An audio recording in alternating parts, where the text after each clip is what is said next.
Dear friends, no दिला channel में आप सबका स्वागत है। मैं रामफल मोर आपका अभिनंदन करता हूं। आज हम चैप्टर 30 के सेक्शंस को पढ़ेंगे। चैप्टर 30 रेफरेंस एंड रिवीजन का है, जिसमें सेक्शन 395 और 396 relate to reference. Rest of the sections of this chapter section 397 to 405 are relating to revision. अब 395-96 जो है, जो रेफरेंस से डील करते हैं, उनके बारे में हम बात करेंगे। कि इससे पहले कि मैं रेफरेंस के ऊपर चर्चा करूं, 3 शब्द जो है आपको अपने दिमाग में बिठाने हैं। एक है रेफरेंस, एक है रिव्यू और एक है रिवीजन। तो रिवीजन का चैप्टर तो इसके अंदर दिया हुआ है, रेफरेंस का चैप्टर भी इसके अंदर दिया हुआ है।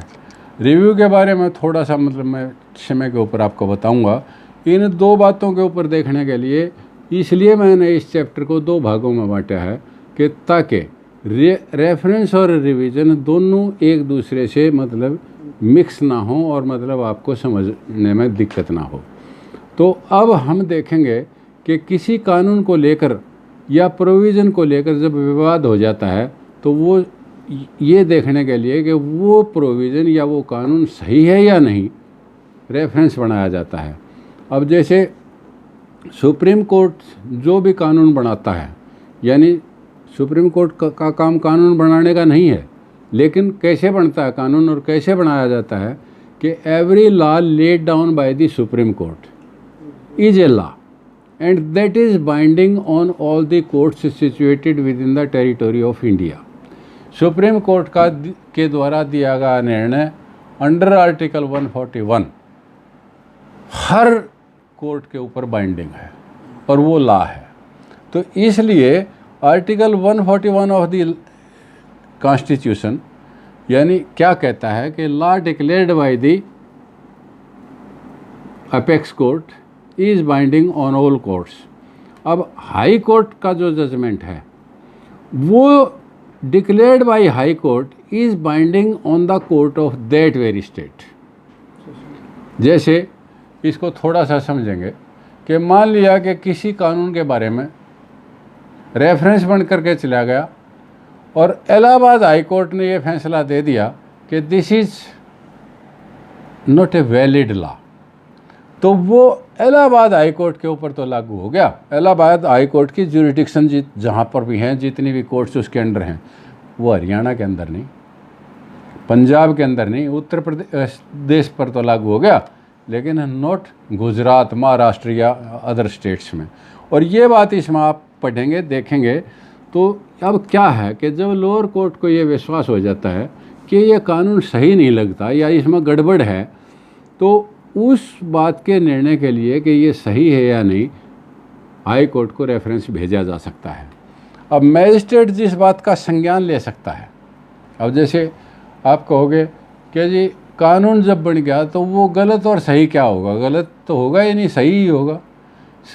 गलती कई बार क्या हो जाती है, जैसे कोई एक्ट बना और उस एक्ट के अंदर ये ले दिया कि magistrate will take the cognizance. अब कौन सा मैजिस्ट्रेट लेगा? सीबीआई का लेगा, एग्जीक्यूटिव मैजिस्ट्रेट लेगा, जुडिशियल मैजिस्ट्रेट लेगा। वैसे तो सेक्शन 3 के ऊपर और 4 के ऊपर जब सीआरपीसी हमने पढ़ी थी, तो आपने देखा होगा कि जहाँ पर शब्द केवल मैजिस्ट्रेट लिखा है तो वो जुडिशियल मैजिस्ट्रेट लिया जाएगा। लेकिन तो यहाँ पर ये भी तो हो सकता है कि सीबीआई का मैजिस्ट्रेट भी ले सकता है या नहीं, जब तक वो नहीं लिखा। तो इसलिए इस वैलिडिटी को जानने के लिए कि whether it can be taken by such and such court also or not, इसका रेफरेंस बनाया जा सकता है। लेकिन मैं आपको एक छोटी सी बात बता दूं, आई एम सॉरी टू से it may not amount contempt. आज तक मैंने तो देखा नहीं कि किसी लोअर कोर्ट वाले जज ने रेफरेंस बना करके हाई कोर्ट में भेजा हो, क्योंकि वो डरते हैं कि अच्छा तुझे ये नहीं पता कि लॉ कौन सा है, कहीं हाई कोर्ट ऐसा ना कह दे। इसलिए इनकी हिम्मत नहीं है कि ये बना के भेज दें। लेकिन चलो, अब प्रोविज़न है तो प्रोविज़न हमने पढ़ना पड़ेगा, प्रोविज़न को हमने समझना पड़ेगा कि किस तरीके से वो है। अब आप देखेंगे कि रेफरेंस कब बनता है। रेफरेंस केवल पेंडिंग केस के ऊपर में ही बनता है, व्हेन द मैटर इज सब जुडिस बिफोर द कोर्ट। या matter is being tried by the court. दूसरा, अपील कब होती है? When matter has become final, जब डिसाइड हो चुकी है। अब इससे पहले कि मैं इस बात पर आऊँ कि सेक्शन 395 क्या है, एक आर्टिकल में एक आर्टिकल जो है कॉन्स्टिट्यूशन का आप लोगों के सामने कहना चाहूँगा, और वो आर्टिकल बहुत इम्पोर्टेंट है। आर्टिकल 228 ऑफ द कॉन्स्टिट्यूशन है। अगर आर्टिकल 228 ऑफ द कॉन्स्टिट्यूशन को पढ़ोगे तो वो क्या कहता है? आर्टिकल 228 को मैं आपके सामने कहना चाहूँगा। आर्टिकल 228 कहता है, if the high court is satisfied that a case pending in the court subordinate to it involves a substantial question of law as to the interpretation of the Constitution, the determination of which is necessary for the disposal of the case, it shall withdraw the case and may, क्या may, either dispose of the case itself। अब इसके ऊपर क्या बात आई कि जब माननीय high court को ये विश्वास हो जाता है, यानी संतुष्टि हो जाती है, सेटिस्फाइड हो जाती है कि जो केस किसी कोर्ट के में पेंडिंग है, जो उस न्यायालय की यानी उस हाई कोर्ट की सबऑर्डिनेट है, और उसके अंदर एक सब्सटेंशियल क्वेश्चन ऑफ लॉ जिसमें संविधान की इंटरप्रिटेशन होनी है, वो पेंडिंग है, तो वो कोर्ट, कौन सी court? High court, can withdraw that case, उस कोर्ट से विड्रा कर सकती है और उसका निपटान कर सकती है। दूसरी बात क्या कर सकती है कि determine the said question of law, कानून के उस बिंदु का निर्णय कर सकती है। Return the case to the court from which the case has been so withdrawn, और उस कोर्ट को भेज सकते हैं जिस कोर्ट से ये केस विड्रा किया गया था, together with the copy of the judgement, अपने द्वारा दिए गए निर्णय की कॉपी के साथ। और ऑन सच क्वेश्चन, जो क्वेश्चन वहाँ पर था उसके ऊपर जो निपटान किया गया उस निर्णय के साथ जो है वापस भेज सकती है। The said court on receipt of the judgement, वो कोर्ट, कौन सी कोर्ट? जो उसके मातहत कोर्ट है, वो उस डिस्पोजल के निर्णय को प्राप्त करने पर उसके अनुरूप उसका निर्णय सुनाएगी। तो ये सेक्शन 200 आर्टिकल 228 जो है, इसमें हम सीधे जो है जा सकते हैं। एक जो है सेक्शन 395 CRPC का, ये जो है मतलब जज के द्वारा रेफरेंस बनाया जाता है। तो अब इसमें 395 को हम पढ़ेंगे। 395 क्या कहता है? तो 395 को ध्यान से देखेंगे कि 395 क्या कहता है। I am going to read out that section. Where any court is satisfied, अब इस शब्द के ऊपर जोर दिया गया है सेटिस्फाइड पर। Where any court is satisfied, जहाँ किसी कोर्ट को ये विश्वास हो जाता है, यानी ये संतुष्टि हो जाती है, मतलब satisfaction of the court is must here. इस सेक्शन में कोर्ट की संतुष्टि होना ज़रूरी है। That the case pending before it, कि जो मुकदमा उस न्यायालय के सामने लंबित है, involve a question as to validity of the act, कि वो किसी एक्ट की वैलिडिटी और उसकी ऑर्डिनेंस की वैलिडिटी या रेगुलेशन, या जो रेगुलेशन बना है उसकी वैलिडिटी, और of any provision contained in an act, ordinance और रेगुलेशन। ऑर्डिनेंस में, रेगुलेशन में या उस एक्ट में कोई ऐसा प्रोविज़न है जिसकी वैलिडिटी की डिटर्मिनेशन करनी अनिवार्य है, और वो जो है मुकदमा जब अदालत के सामने पेंडिंग है और वो कोर्ट इस ओपिनियन की है कि इसका निर्णय जो है मेरे कोर्ट के द्वारा ना हो करके माननीय हाई कोर्ट के द्वारा होना चाहिए, तो क्या कर सकती है कि वो हाई कोर्ट को भेज सकती है। कब भेज सकती है? When such matter has not been decided by the high court और द सुप्रीम कोर्ट। ये भी शर्त है कि हाई कोर्ट और सुप्रीम कोर्ट ने वो बात पहले डिसाइड ना की हो। In case that has been decided then there is no need to send the reference. Already decide हो चुका है। तो इस प्रकार से setting out its opinion and the reason there for and refer the same for the decision of the high court. जब माननीय supreme court या हाई कोर्ट ने इस तरीके की बात का कोई निपटान ना किया गया हो किसी बिंदु की वैलिडिटी का, तो मतलब वो रेफ़र कर सकती है। एक्सप्लेनेशन इसके अंदर दी गई है रेगुलेशन की, कि रेगुलेशन किसे कहते हैं। रेगुलेशन के माने है जो जनरल क्लॉजेस एक्ट के अंदर डेफिनेशन दी गई है, दैट डेफिनेशन विल प्रिवेल। अब इसका सब सेक्शन 2 क्या कहता है। सब सेक्शन 2 को देखेंगे कि ए कोर्ट ऑफ सेशन और मेट्रोपॉलिटन मैजिस्ट्रेट, यानी सेशन कोर्ट या मेट्रोपॉलिटन मैजिस्ट्रेट में वो कर सकते हैं, क्या कर सकते हैं, इफ़ इट और he thinks fit in any case pending before it. शब्द पेंडिंग है, यदि कोई केस उनके सामने पेंडिंग है तो उसमें क्या कर सकते हैं, विच द प्रोविजंस ऑफ सब सेक्शन 1 डू नॉट अप्लाई। जहाँ पर सब सेक्शन 1 जिसमें 3 बातें थी, ऑर्डिनेंस, रेगुलेशन या एक्ट, इन तीनों को छोड़ करके या उसके किसी प्रोविज़न उसको छोड़ करके किसी और बात के ऊपर जो है किसी लॉ पॉइंट के ऊपर ये बात आ जाती है कि what should be the law, whether it is valid और नॉट, तो वो जो वहाँ पर अप्लाई नहीं करती, तो हाई कोर्ट को मैटर क्वेश्चन ऑफ लॉ के ऊपर रेफ़र किया जा सकता है, जो उस हियरिंग के दौरान जो है ना क्वेश्चन ऑफ लॉ अराइज हुआ हो। समझ गए, क्लियर। अब जो है सब सेक्शन 3 क्या कहता है। सब सेक्शन 3 कहता है any court making a reference to the high court under sub section 1 और sub section 2 may pending the decision of the high court thereon either commit the accused to jail और release him on bail to appear when called upon.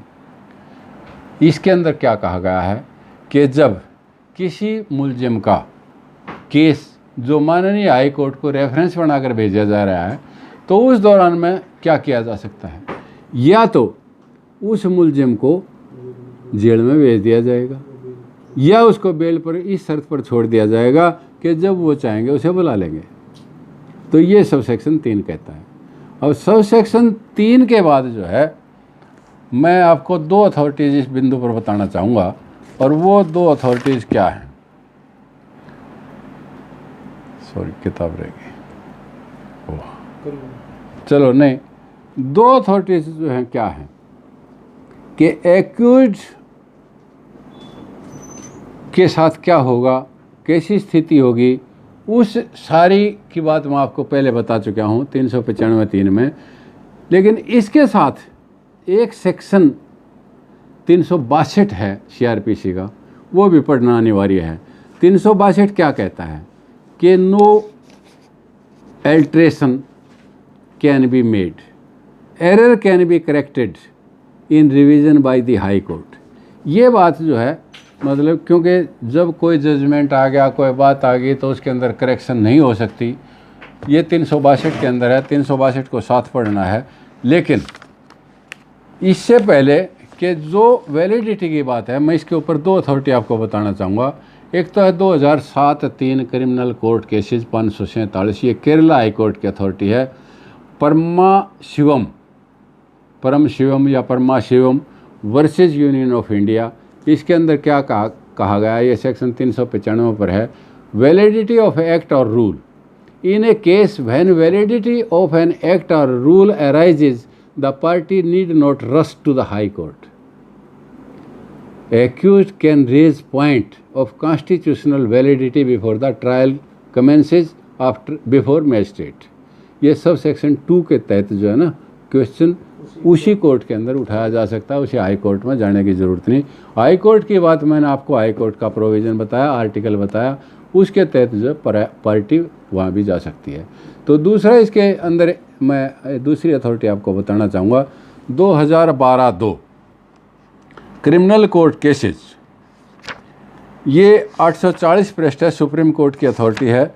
इस case का नाम है Ashok southern गानी SADARNGANI and other versus Union of India. ये 2012 के अंदर जो है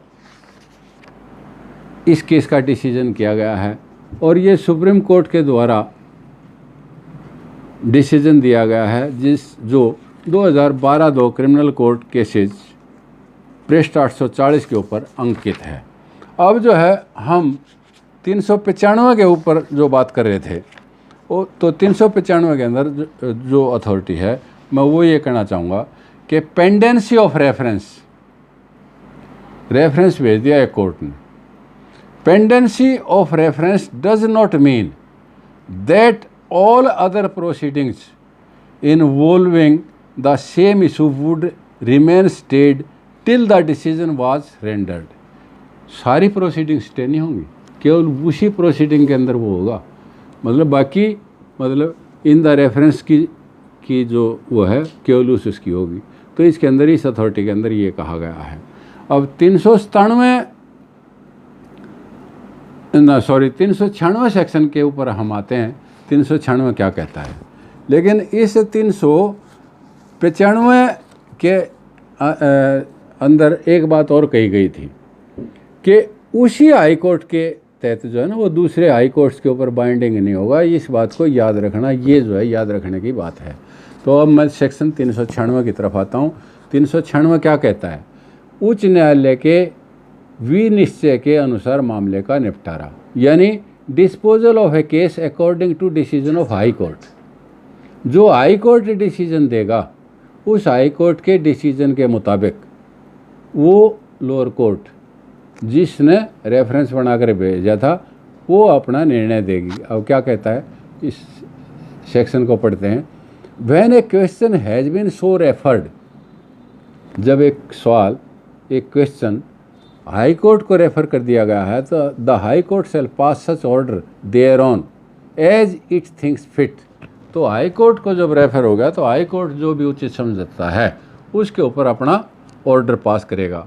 and shall cause a copy of such order to be sent to the court, और जो ऑर्डर पास कर दिया उसकी कॉपी उस लोअर कोर्ट को भेजेगा जिसने रेफरेंस बनाकर भेजा था। Which shall dispose of the case conformably to the said order. तो उस ऑर्डर के अनुरूप जो है वो लोअर कोर्ट अपना निर्णय सुनाएगी। दूसरा इसमें सब सेक्शन क्या है कि हाई कोर्ट में direct by whom the cost of such reference shall be paid. High court ये निर्देश दे सकता है कि जो इसके ऊपर खर्च हुआ है वो खर्च कौन देगा, ऐसा ऑर्डर भी कर सकते हैं। अब इसके ऊपर जो है मैं आपको कुछ केस लाज बताना चाहूँगा। 396 पर वैसे कोई केस ला ऐसा नहीं है जो डिस्कस के वो इसके ऊपर कोई वो नहीं है, क्योंकि ये सिंपल वो है कि जो हाई कोर्ट ने रेफरेंस का डिसीजन दे दिया उसी के अनुरूप जो है वो करेंगे। सॉरी, मतलब ये मेरे से निकल गया कि केस ला बताना चाहूँगा, केस ला इसके ऊपर नहीं है। तो इन्हीं शब्दों के साथ मैं अपनी वाणी को विराम देता हूँ और मेरी आपसे प्रार्थना है कि यदि आपको मेरी बात अच्छी लगी हो, ये वीडियो अच्छी लगी हो, तो आप इसको सब्सक्राइब करेंगे, लाइक करेंगे और शेयर करेंगे। धन्यवाद।